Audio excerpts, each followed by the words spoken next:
नमस्कार दोस्तों, back to our channel friends. मैं सबका अपने चैनल स्टॉक्स फॉर लाइफ पे बहुत स्वागत करता हूँ। Welcome to STFL family day film. बस आज मैं आपसे ऐसा आंकड़ा शेयर करूंगा जहां पे सही में आपको बहुत कुछ सीखने को मिलेगा। Because also market is all about risk, लेकिन रिवॉर्ड भी होता है। लोग तो गाइस मार्केट में निवेश तो कर देते हैं और बोलते हैं कि सर मेरे पैसे नहीं बन रहे। भाई पैसे कैसे बनेंगे? बिकॉज आप कभी भी बैंक FD में पैसा लगाने जाते हैं तो जी हाँ गैस, वहाँ पे आपको एक टाइम पीरियड देखने की आवश्यकता होती है। 1 साल, 2 साल, 3 साल, कभी कभी 5, कभी कभी 10 भी हमें देखने को मिलती है। बट स्टॉक मार्केट में आप कोई भी स्टॉक में निवेश करते हैं और जैसे ही बाइंग प्राइस से वो स्टॉक नीचे ट्रेड करता है तो जी हाँ ऐसा पैनिक करते हैं। ऐसा मत करिए। बिकॉज अगर आप मार्केट में ये सोच के आए हैं कि रातों रात पैसे वाले बनेंगे, ऐसा कभी नहीं होता। बिकॉज मैं आपको दिखाऊंगा कैसे पैसे बनते हैं और कैसे यहाँ पे मोटिवेशन बहुत ही आवश्यक होती है। बिकॉज स्टॉक मार्केट एक ऐसा प्लेस है जहाँ पे डिस्काउंट आने से ही लोग भागने की बात करते हैं। ऐसे तो गाइस कपड़े जूते में कभी डिस्काउंट प्राइस ऑफर होता है अमेजोन फ्लिपकार्ट में, तो हम लोग वेट करते हैं कि वो बिग बिलियन डे कब आएगा। बट जैसे ही स्टॉक मार्केट में अच्छी खासी करेक्शन होती है, लोग उधर पे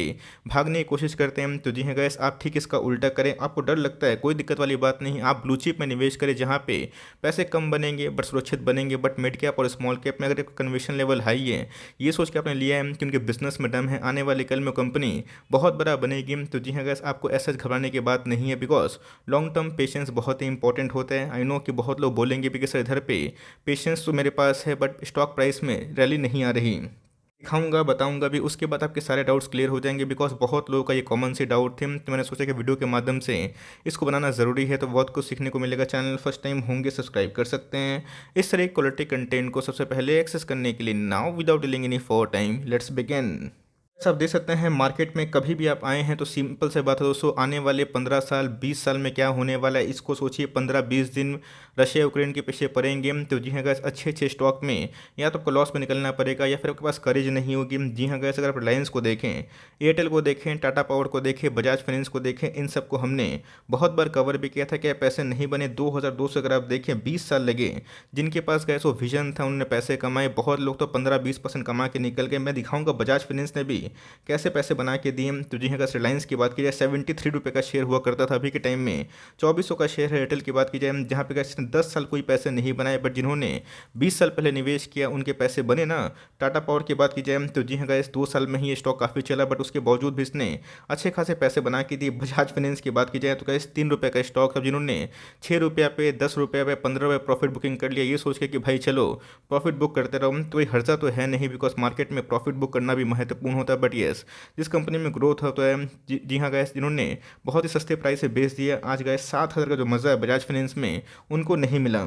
मैं सब क्यों दिखा रहा हूँ? ये सब इसलिए दिखा रहा हूँ बिकॉज पावर ऑफ होल्डिंग कितनी इंपॉर्टेंट है। आप कभी भी कंपाउंड इंटरेस्ट का फॉर्मूला भी यूज़ करते हैं तो टाइम देने की आवश्यकता होती है, बट लोगों के पास पेशेंस की कमी होने की वजह से उनको फंसा हुआ फील होता है। ऐसे स्टॉक दोस्तों हज़ारों बार गिरे हैं और हज़ारों बार रिकवर भी हुए हैं। HDFC बैंक की बात की जाए तो क्या इसमें गिरावट नहीं हुई थी? इसमें भी हुई थी। 21 रुपये का स्टॉक था, अभी के टाइम 15 रुपये का। सेम दोस्तों अगर आप देखें विप्रो, डॉक्टर रेड्डीज, जो पहले भी लोग लेने के लिए पागल थे, आज भी पागल है। और कभी भी गिरावट होती है तो इन सब में लोग आपको रिकमेंडेशन करते हैं कि भैया चलो पिडिलेट उठा लो, जो कि पहले 8 रुपये का स्टॉक था। तो वैसे ये सब जो स्टॉक ने हज़ारों परसेंट, 2000%, 10% के आसपास पैसे बना के दिए हैं, क्या रातों रात बना के दिए हैं? नहीं दोस्तों, लोगों के पास टाइम पीरियड की ज़रूरत बहुत ही महत्वपूर्ण होती है। तो जी हाँ गैस, कभी मार्केट गिरता है, ब्लू चिप में कितना दम है लोगों को समझ में तभी आता है। कमेंट्री साफ है, अगर आपको मार्केट से बहुत डर लगता है तो सिर्फ और सिर्फ इंडेक्स को उठाइए। यस, अगर आप उसको छोड़ के मिड कैप और स्मॉल कैप में निवेश किए हैं, माइक्रो कैप में निवेश किए हैं, तो कोई आप गलत नहीं किए। इवन दोस्तों मैंने भी मिड कैप और स्मॉल कैप में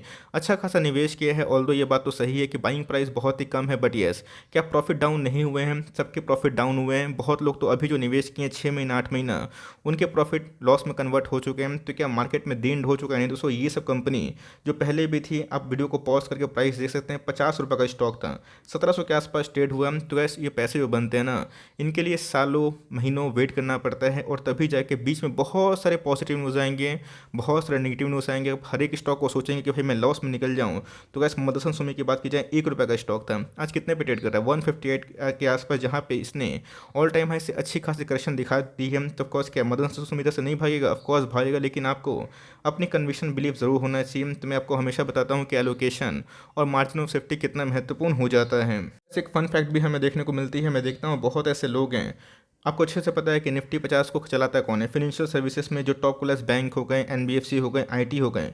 मैं बहुत लोगों को देखता हूँ कि फार्मा में एलोकेशन बहुत बढ़ा दिए, जहाँ पे वेटेज की बात की जाए सिर्फ 3% के आसपास वेटेज है। जी हाँ, पावर की बात की जाए बहुत लोग टाटा पावर में 20-20% का वेटेज दिए हुए हैं। तो कैसे ये सब गलती ना करें, बिकॉज अगर आप ये सब रूल तोड़ते हैं आपको मार्केट पनिश करेगा। ऑफकोर्स भाग जाएगा तो अच्छी बात होती है, बट जब वीकनेस आएगी आपको समझ में ज़रूर आएगा। तो जी हाँ गैस, हम लोग अपने प्लेटफॉर्म पे स्टॉक का नाम डिस्कस तो करते हैं, बट एलोकेशन तो आप ही को देने की आवश्यकता होती है। मार्केट में गिरावट हो रही है और वो हमेशा होगी ही होगी, बिकॉज कभी भी बुल मार्केट बियर मार्केट के बिना संपन्न नहीं होता है। पहले क्या हुआ, 2020 में बियर मार्केट आया, फिर बुल मार्केट आया, और अभी के टाइम में कॉन्सोलेशन फेस हो रहा है। निफ्टी मिड कैप और स्मॉल कैप में गिरावट हो रही है, तो क्या कंपनी खराब हो गई? अगर आपको डर लगता है तो बस इन सब कंपनी भरोसा रखे जो इंडेक्स का पार्ट है। आपने देखा कि बहुत सारे स्टॉक जो आज भी इंडेक्स को चलाते हुए देखने को मिलते हैं, जहाँ रिलायंस हो गई, एचडीएफसी बैंक हो गई, इन्फोसिस हो गई। लेकिन मैं पूछना चाहता हूँ कितने लोग इन सब स्टॉक में निवेश करते हैं? इसका आंसर है बहुत ही कम, और मैक्सिमम लोग मिड कैप और स्मॉल कैप में निवेश करते हैं। तो कोई खराबी बात नहीं है, बिकॉज आने वाले कल में वही मिड कैप और स्मॉल कैप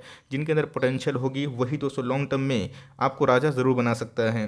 सिंपल सी बात है गाइस वॉरेन बफेट साहब का, कि सिंपल सी बात है, जो आज एक पेड़ के नीचे बैठे हुए हैं, तो सिंपल सी बात है गाइस, वो उन्होंने बहुत पहले बीज को बोया था, तभी उनको बेनिफिट मिल रहा है। अगर आप इन सब रूल को तोड़ते हैं, ऑफ कोर्स कैसे बेनिफिट मिलेगा? आज गाइस बहुत सारे स्टॉक में हमें 40% के आसपास करेक्शन देखने को मिल चुकी है। तो क्या कंपनी खराब हो गई? नहीं दोस्तों, वही सब कंपनी ने आपको अच्छे खासे पैसे बना के दिए हैं। आज करेक्शन के बाद जब बुल मार्केट आएगा और फिर से गाइस जब बियर की छुट्टी होगी, बिकॉज जीडीपी के अगेंस्ट में अगर आप इंडिया के अगेंस्ट डिबेट करते हैं तो मेरे हिसाब से सही बात नहीं है, बिकॉज इंडिया एक इमर्जिंग कंट्री है। इंडिया का जो ग्रोथ रेट है वो काफ़ी हाई देखने को मिलती है। तो जी हाँ gas, allocation is the key. और मार्केट में अगर आपको डर लगता है तो इंडेक्स वाले स्टॉक उठाइए, जहाँ पे गिरावट की संभावना बहुत ही कम है। लेकिन यस, मैं देखता हूँ कि बहुत लोगों ने ऐसे एक्स वाई जेड पे बहुत एलोकेशन दे दिया। तो कैसे अपने एलोकेशन को ठीक करें, और कभी बाउंस बैक आता है तो जो लार्ज कैप कंपनी है इंडेक्स जो चलाती है उसमें आपका वेटेज थोड़ा सा अब ज़रूर होना चाहिए। बात दोस्तों आपकी फोकस की, जी हाँ गैस, आपको एक ही चीज़ फोकस करना है कि इंडिया का जीडीपी कैसा ग्रोथ होने वाला है। आपको पता है कि जितने भी एनालिस्ट हैं सब इंडिया को लेके काफ़ी बुलिश हैं, और गैस मैं भी बुलिश हूँ, बिकॉज इंडिया की बात की जाए तो हाईएस्ट एवर जो जीएसटी कलेक्शन है वो देखने को मिल रही है। इकोनॉमिक रिफॉर्म हमें देखने को मिल रही है, वेरियस पॉलिसी में चेंजेस आ रही है जो इकोनॉमी को बूस्ट दें। तो जी हाँ गैस, ये सब पॉलिसी ऑफकोर्स कब काम आएगी? ऑफकोर्स जो 2000 साल में निवेश किए थे, 2005 में निवेश किए थे, उनको तो भाई मोटा मुनाफा हो रहा है, उनके पैसे कंपाउंडिंग हो गए, कितने गुना हो चुके हैं। बट येस, जीडीपी की बात की जाए, आज अगर आप पोर्टफोलियो बनाते हैं 6 महीने 8 महीने पहले, आप बोलते हैं कि मेरा पोर्टफोलियो 10% डाउन है, जाके गैस म्यूचुअल फंड का पोर्टफोलियो देखिए जहाँ पे वो 15% डाउन है एक एक महीने में। तो क्या म्यूचुअल फंड का बिजनेस बंद हो गया? इसका आंसर है नहीं। आपको समझना पड़ेगा मार्केट कभी हमेशा ऐसे नहीं भागता है, मार्केट में बीच बीच में करेक्शन होगा, और गैस ही आप और हम उसको रोक नहीं सकते हैं। एक की बात की जाए 18,500 से 17,000 के आसपास है। क्यों? तो रशिया यूक्रेन में युद्ध हमें देखने को मिल रहा है, उसके साथ साथ ग्लोबल इन्फ्लेशन रेट भी काफ़ी हद तक जो मूड को ख़राब कर रहा है, क्रूड के प्राइस बढ़ रहे हैं। तो क्या ये पूरा जो इवेंट है इस बीच में नहीं हुआ था गैस? यहाँ पे तो ग्लोबल फाइनेंशियल क्राइसिस आई थी, जिन्होंने टॉप पे भी निवेश किया उनके पैसे बने। मैंने आपको हमेशा बताया कि झटके में निवेश ना करें, बल्कि एक एक स्टॉक दो दो स्टॉक को लेकर रखें, स्टॉक स्पेसिफिक अप्रोच बनाएं। जिस कंपनी के अंदर फिनोमिनल ग्रोथ है, आने वाले कल में आपको रिवॉर्ड जरूर देगी। यस, 10 का 10 स्टॉक आपका कभी चलेगा नहीं, इस बात को ध्यान रखिए। कुछ स्टॉक आपको बहुत रिवॉर्ड देंगे, कुछ आपको बहुत परेशान करेंगे, और शायद एक दो कंपनी डूब भी जाए। बट यस, एक दो कंपनी में गैस अगर आपका मोटा मुनाफा हो जाएगा तो वही आपका पोर्टफोलियो को बैलेंस भी कर देगा। बट यस, जो निफ्टी को चलाते हैं उन सब स्टॉक पर फोकस करें। अभी के टाइम में गैस बहुत ही कम लोगों के पास रिलायंस का स्टॉक है, इन्फोसिस का है, एचडीएफसी बैंक है, मुझे पता है। लेकिन आपके पास साउथ इंडिया बैंक का शेयर ज़रूर होगा, मैंने कमेंट में भी देखा।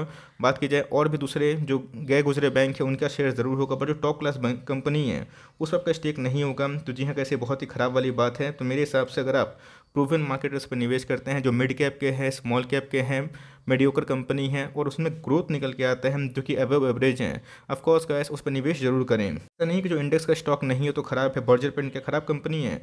एस्ट्रल खराब कंपनी है? नहीं दोस्तों, ये सब इंडेक्स का स्टॉक नहीं है, बट इसने मैसे पैसे बना के दी। तो हमें देखना है कि कौन से सिलेक्टिव स्टॉक अपने ही पीएस की ग्रुप की मार्केट लीडर है। मैं आपको वही सब कंपनी इनकरेज भी करता हूँ, बताता भी हूँ। तो आप जाके एक वीडियो को फिर से दोबारा सुनिए, तब जाकर वो समझ में आएगा।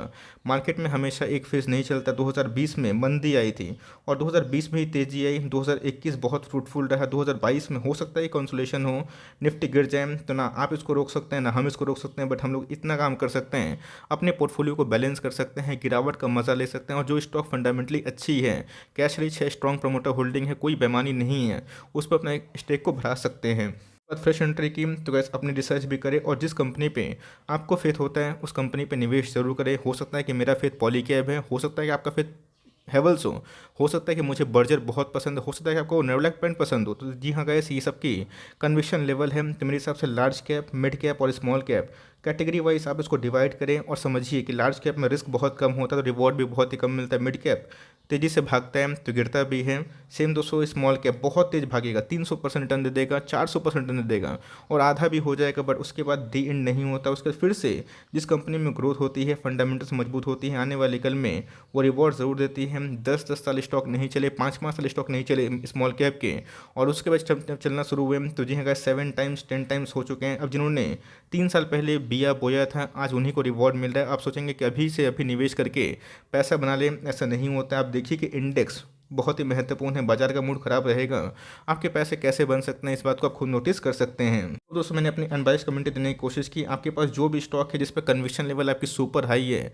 जिसको आप सोचते हैं कि नहीं आने वाले कल में मुझे इनका ग्रोथ में पार्टिसिपेट करना है, तो जी हाँ उसमें बने रहें, चाहे वो स्मॉल कैप की हो या फिर मिड कैप, लेकिन एलोकेशन वाइज समझिएगा, वरना कभी कभी ऐसा होगा कि पोर्टफोलियो मतलब निफ्टी उतना नहीं गिरेगा, पोर्टफोलियो ज़्यादा गिरेगा, क्योंकि आपने मिड कैप और स्मॉल कैप को भर भर के उठाया है। तो ऐसी गलती ना करें और कभी भी मार्केट में तेज़ी अगर आती है अपने पोर्टफोलियो को मैनेज ज़रूर करें। तो यही मेरी आपको सलाह होगी।